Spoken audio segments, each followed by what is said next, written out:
அதாவதுங்க நடுத்தர வர்க்கம் கஷ்டப்படுறாங்க. ரொம்ப வாழ்க்கையில ரொம்ப கஷ்டப்படுறாங்க.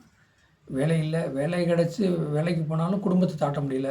குடும்பத்த தாட்டினாலும் அந்த அளவுக்கு பொருளாதாரம் இன்னும் ரொம்ப சிக்கலா இருக்கு. என்னால குடும்பத்தையே தாட்ட முடியல சூழ்நிலையில இருக்கிறாங்க. வருமானம் கம்மின்னு. அந்த சிச்சுவேஷன்லயுமே கோயில்ல போய் வழிபாடு வச்சுக்கிட்டு, எனக்கு இப்ப இத குடு, அத குடு, கஷ்டத்த குடுக்குறியே அப்படிங்கிற மாரி இறைவன்ட்ட வேண்டிக்குவாங்க. கண்டிப்பா உங்களுடைய கர்மா தீரும். கண்டிப்பா உங்களுடைய கர்மா தீரும். எப்படின்னு சொல்லிட்டா, அதாவது நீங்க கஷ்டப்படுறீங்க. கஷ்டப்பட்டு பாடுபட்டு, குடும்பத்த ஃபேமிலிய ரன் பண்றீங்க. முடியாம கடன் வாங்கி, வட்டி கட்டி, கஷ்டப்பட்டு பாடுபட்டு அந்த வட்டி கட்டி, முதல கட்டி, நீங்க குடும்பத்த ரன் பண்ணும்போது, உங்களுடைய கர்மா கண்டிப்பா தீரும். கோயில்ல பாருங்க, ரொம்ப என்ன சொல்றது, ஏழைகள் தான் ரொம்ப கஷ்டப்படுறவங்க தான் அப்படியே கண்ல தண்ணி வரும். அந்த அளவுக்கு வேண்டி, என் வாழ்க்கை இப்படி இருக்குது. என் வாழ்க்கை செழிக்கணும். நான் முன்னுக்கு வரணும். என் ஃபேமிலிய நான் ரன் பண்ணணும். என் பசங்க பிள்ளைய படிக்க வைக்கணும். அப்படிங்கிற மாரி வேண்டுதல் நெறைய வச்சுக்கிறாங்க.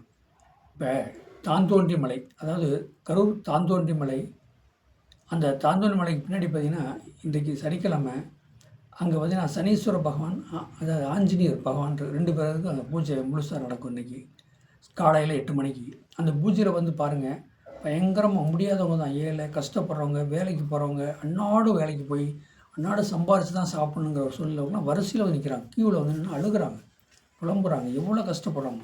ஆனா, அந்த தெய்வம் பார்த்துட்டு இருக்குது.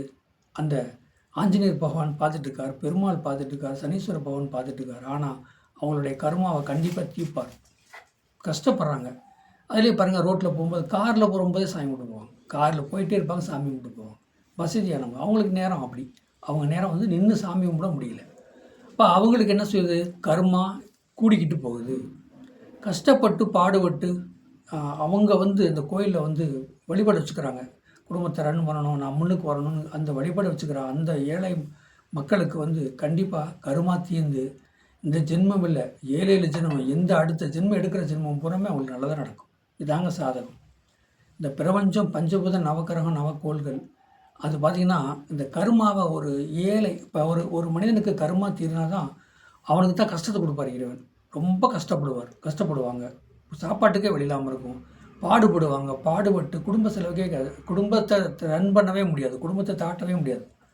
அந்த சூழல்ல கஷ்டப்படும்போது, அந்த கஷ்டப்படுறவங்களுக்கு தாங்க கண்டிப்பா இறைவன் பக்க துணையா இருந்து கர்மாவ கழிப்பான். கர்மா கழிக்கணுங்க. கர்மா கழிக்கனா வாழ்க்கையில நம்ம ஒண்ணுமே செய்ய முடியாது. இருக்கிற கர்மாவ மறுபடியும் மாத்தி கொண்டுட்டே போய் நம்ம பிறந்தோம்னா, ஒண்ணுமே செய்ய முடியாது. வாழ்க்கையில செய்ய முடியாது. வசதியானவங்க நல்லா இருக்காங்க. பாருங்க, அவங்கலாம் பார்த்தீங்கன்னா, அவங்க கர்மாவ சேர்த்திக்கிட்டு இருக்கிறாங்கன்னு அர்த்தம். கர்மா சேர்த்திக்கிட்டு இருக்காங்கன்னு அர்த்தம். ஏழை கஷ்டப்படுறான், மண்ணுல பாடுபடுறான், கஷ்டப்பட்டு பாடுபட்டு சாப்பிட்டு என்னங்க, அதாவது வேர்வை தண்ணி நிலத்துல வடிய கஷ்டப்பட்டு பாடுபட்டு அந்த வழிபாடு வச்சு அவன் சாப்பிட்டு கோயிலுக்கு அவங்களால முடிஞ்சதை அன்னதானம் பண்ணுறாங்க. ஈன்றதை செய்கிறாங்க தெய்வத்துக்கு. அவங்க கர்மாவை கண்டிப்பாக கழிக்கிறாங்க. இந்த ஜென்மம் இல்லாமல் அடுத்த ஜென்மத்தில் நல்ல வாழ்க்கை அமையும் அவங்களுக்கு. கண்டிப்பாக முன்னுக்கு வருவாங்க. கஷ்டப்படுறவங்க இந்த பாருங்க, இந்த மண்ணில் பூமியில் கஷ்டப்படுறவங்க அனைவருமே கர்மா கழிப்பாங்க. தெய்வமே அந்த கர்மாவை கழிச்சு கொடுக்கும். வசதி வாய்ப்பாக இருக்காங்க, ஏமாத்துறாங்க, எப்படி சம்பாதிக்கிறாங்க. அவங்களாம் கர்மா அவங்களுக்கு கூடிக்கிட்டு போயிருக்குன்னு அர்த்தம். எஸ்ட் ஆகிட்டுருக்கு அப்படிங்கிற மாதிரி தான் இருக்குது. ஆனால் அதே மாதிரிங்க, கஷ்டப்படுறவங்க கண்டிப்பாக கர்மா கழிக்கிறாங்கதான். சொல்லுவாங்க, நான் தெய்வத்தை கும்பிடாத தெய்வம் இல்லை, போகாத கோயில் இல்லை, போகாத பரிகாரம் இல்லைங்க அப்படி சொல்லுவாங்க. இவ்வளோ கஷ்டப்பட்டு கடன் வாங்கி செய்கிறாங்க அப்படின்னா, கண்டிப்பாக அவங்க கர்மா கழியும். கழியாமல்லாம் போகாத, பயப்படாதீங்க. நீங்கள் ஏழை கஷ்டப்படுறீங்க, என்னால் ஒன்றும் பண்ண முடியல அப்படின்னு நீங்கள் சொன்னீங்கன்னா, இறைவன் உங்கள் கூட பக்கத்தில் இருக்காருன்னு அர்த்தம்.